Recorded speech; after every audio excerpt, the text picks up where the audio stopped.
Efectivamente, buenas tardes, porque ahora con el horario nuevo ya no se puede decir buenas noches, ahora es buenas tardes. Estamos en la esquina y vamos a cumplir una deuda que teníamos con ustedes. Les prometimos hace 2 semanas, pero no pudimos hacerla. Esto que vamos a presentarles hoy. Vamos a combinar 2 noticias diferentes y vamos a unirlas. Hace unos días, en realidad, sí, hace ya unos días, se dio a conocer la famosa lista de las personas más ricas del planeta. Esa lista, que ya va haciéndose cada vez más trivial, más cotidiana, cosa que pasa a veces con noticias tremendas, vamos a presentarle no la lista completa, pero solamente las 3 personas más ricas de este planeta. El tercer lugar de la lista, vamos a comenzar, los hombres más ricos del mundo, Warren Buffett, 43.800 millones de dólares es el cálculo estimado, esto nunca es exacto, de su fortuna personal. Este es el hombre, por cierto, que también está hablando de ponerle un impuesto a los ricos, empezando por él, por la situación que hay en los Estados Unidos. Pero bueno, ahí está. El segundo lugar de esta lista, vamos a verlos ahora, ahí está, Bill Gates. Aunque dicen que ha decrecido un poco con relación al año anterior, tiene una fortuna personal estimada en 62.400 millones de dólares. Y el primer lugar, el hombre más rico de este planeta, ahí lo tienen, el mexicano Carlos Slim, 68.500 millones de dólares asciende el aproximado de la fortuna de este señor, el mexicano Slim. El total, para que se tenga una idea de lo que estamos hablando, las 20 personas, 20 individuos más ricos de este planeta tienen un total de 676.800 millones de dólares entre ellos 20. Entre 20 personas acumulan esa cantidad de dinero. Esto da una idea de lo que quiere decir en el mundo de hoy la palabra inequidad o desigualdad, para el que quiera tener un sinónimo de esto. Ahora, pasa esto y en la política norteamericana se dan 2 hechos curiosos que los quiero enlazar con esto. En medio de la campaña se producen 2 declaraciones que a mí me llamaron la atención y las tomé, las guardé para compartirla con ustedes. Vamos a ver la primera de ellas. Ahí está. Rick Santorum, el que va a quedar en segundo lugar en la carrera republicana, no va a ganar, pero bueno, sorprendió y por lo menos va a ser el segundo, dijo: nosotros, o sea, su familia, compramos nuestras cosas a granel en almacenes. Eso es una frase para que el que quiera entenderla bien, dicha en Estados Unidos, que son gente que no compran en boutiques, en tiendas caras, sino que son gente que compran en grandes almacenes, o sea, gente humilde, de no muchos ingresos. Es lo que dice Rick Santorum. Y en esa misma semana, vamos a ver la segunda declaración ahora, la esposa de Mitt Romney dijo: yo ni siquiera me considero a mí misma como alguien rica, lo cual es algo interesante. ¿Será verdad esto? Me pregunté. ¿Será verdad que Santorum es una gente pobre, una gente popular, y que la señora Romney y su marido no son gente rica? Bueno, pues buscando un poco, les vamos a confrontar a ustedes con los datos oficiales, que repito, son un estimado, no son reales, de la fortuna personal de todos los candidatos que han competido en esta, si se puso la palabra competencia, en esta contienda electoral norteamericana. Vamos a comenzar precisamente por Mitt Romney. Recuerden lo que dijo su mujer. Bueno, la fortuna personal de Romney está cercana a los 264 millones de dólares. Y esto, repito, es un aproximado. Vamos a continuar con la lista. John Huntsman ya abandonó la carrera, fue embajador en China, gobernador. Su fortuna asciende entre 16 y cerca de 72 millones de dólares. Continuamos. Gingrich, su fortuna asciende aproximadamente a 31 millones de dólares.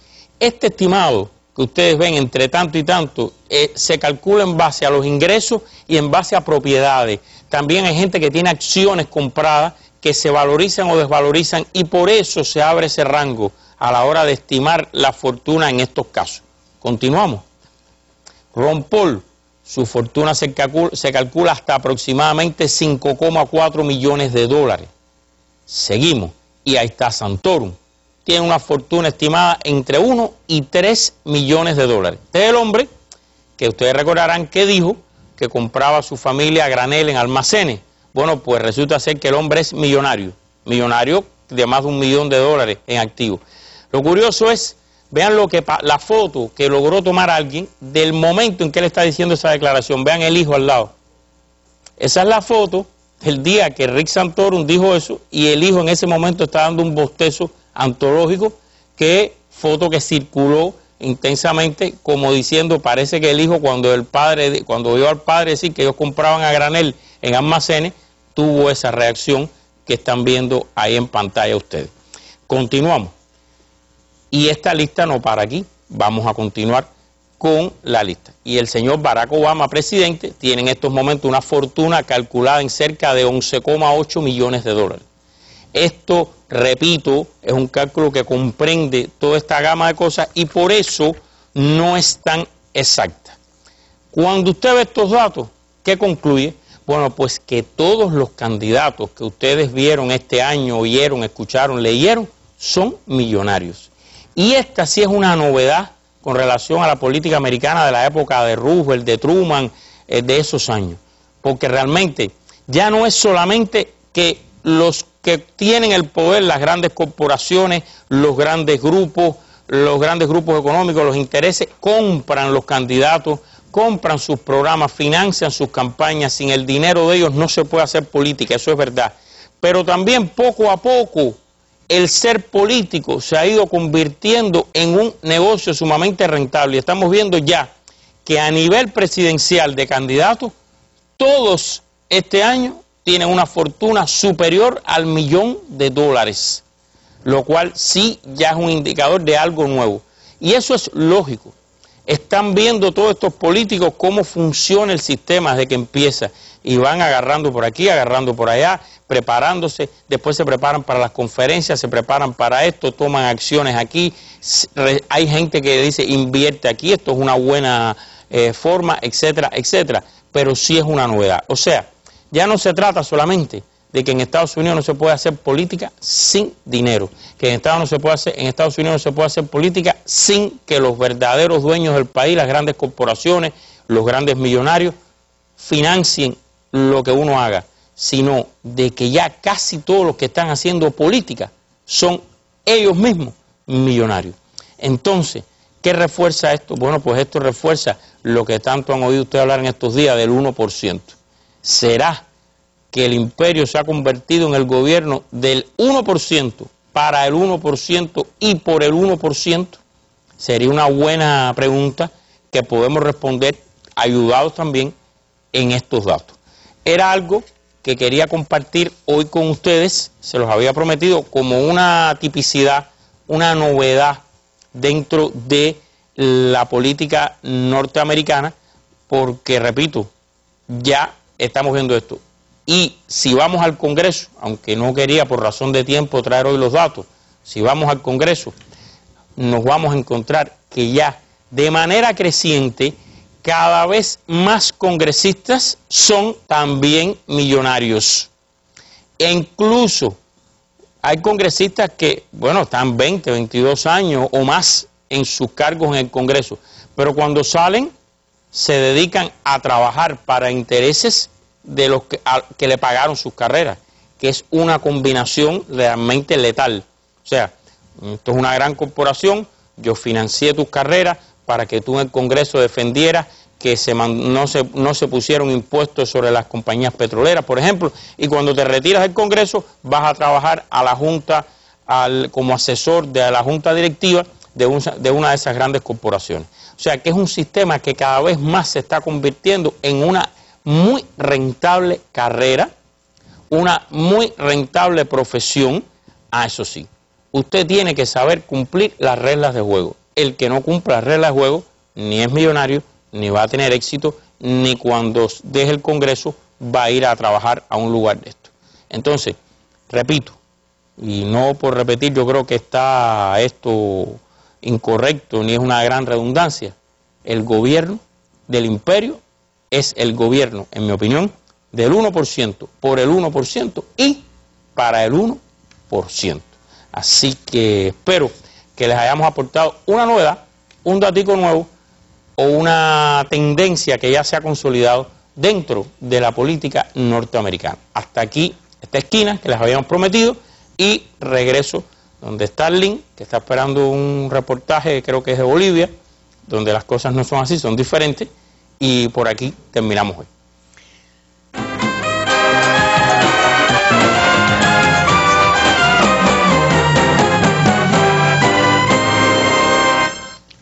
Gracias, Taladri, tú tienes la capacidad de sorprenderme siempre, cuando más espero.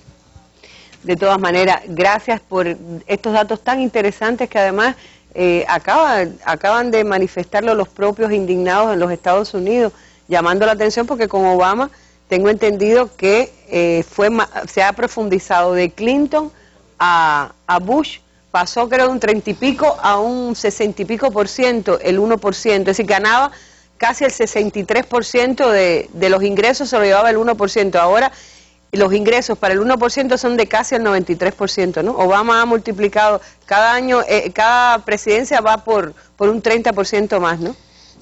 Eso se llama la acumulación y la concentración de la riqueza. Eso para los que no gustan de eso lo descubrieron los clásicos, eso está en los clásicos, lo han descubierto y va a seguir como tendencia, no se sabe si explotará algún día como sistema, esta cada vez mayor concentración de la riqueza, aumento de la desigualdad, la famosa clase media, ese gran colchón, el que se supone que amortigua que va muriendo entre esa diferencia, pero si esa clase media es golpeada, pierde empleo, pierde ingresos, pierde privilegios, no se puede mantener artificialmente ese tremendo tren de vida, que todo lo que compran es a crédito, que no tienen que pagar por nada, etcétera. Si todo eso en un momento dado explota, hay que ver si ese gran colchón, que es la clase media, puede sostener esa mayor concentración en menos gente y mayor desigualdad.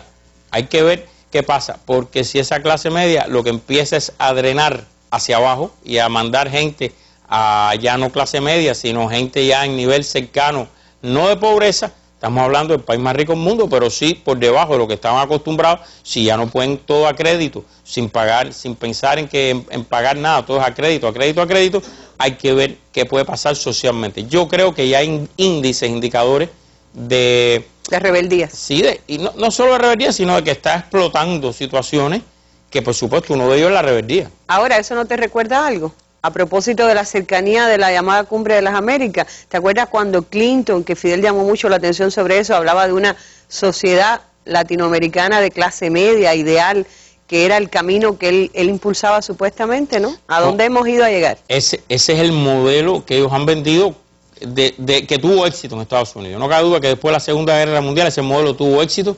Ellos lograron, por las razones de todos conocidas, que tienen que ver desde las militares hasta cañones económicas que han dado, no cabe duda que ellos lograron un éxito con esa gran clase media en esa sociedad, amortiguaron y desviaron todos los procesos sociales de los 60, desde por vía de la represión hasta por vía de convertir en moda lo que era rebeldía.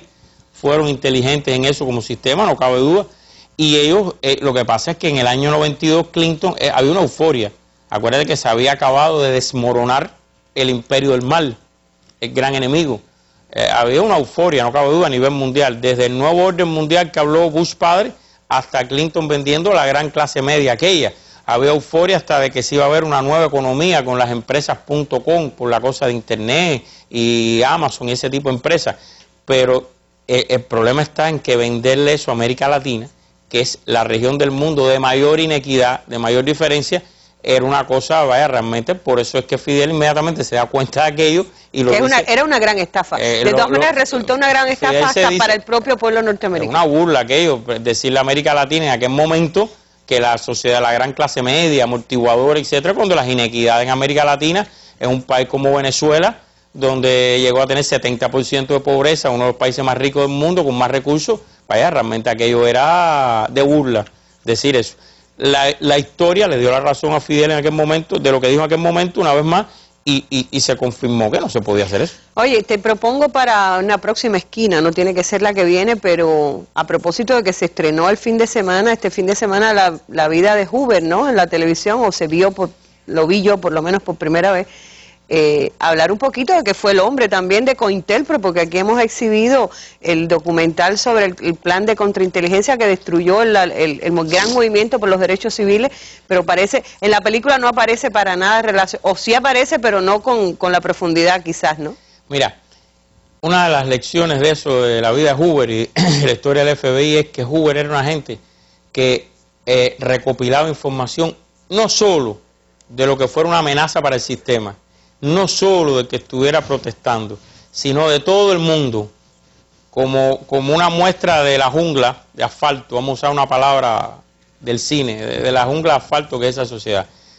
Y por ejemplo, en el año 68, 1968, cuando Nixon decide volver a aspirar a la presidencia y Hoover se da cuenta que podía ganar Nixon perfectamente, él lo cita. Hoover cita a Nixon en un hipódromo. Había una persona sentada al lado de Hoover. Llega Nixon, se hablan un momentico y después le dice a Hoover, vamos a una caballeriza para hablar con calma. Y entonces Hoover le dice, ¿usted sabe con quién estuvo usted sentado y retratado? Y dice Nixon, me parece conocida la cara, pero no me acuerdo. Y dice, bueno, ese que estaba en el palco del hipódromo con nosotros era un hombre de la mafia muy famoso con el que usted estuvo en La Habana en los años 50 y que si esa foto circulara, usted con él y la foto de los 50 le haría mucho daño a usted en la carrera. Entonces le dice Nixon, ¿qué usted quiere? Dice, y le dijo Hoover, en un gobierno suyo, tranquilidad total. Dice, tienes tranquilidad total, Edgar, puedes hacer lo que quieras y no hay problema. Ahí tienes un ejemplo de cómo en una campaña electoral se dirimen cosas de esa manera cuando aparentemente se hacen debates públicos en eso, y ahí tienes un ejemplo de cómo Hoover no solo contra los que se oponían al sistema, sino contra cualquiera. No sé si llené el tiempo que hacía falta al link. Claro, no. Sí. Sí. Pues llenaste el tiempo, lo que quiero decir que ya me adelantaste lo que te había propuesto para una próxima esquina. Como yo les digo, siempre me sorprende. Gracias, Taladrí.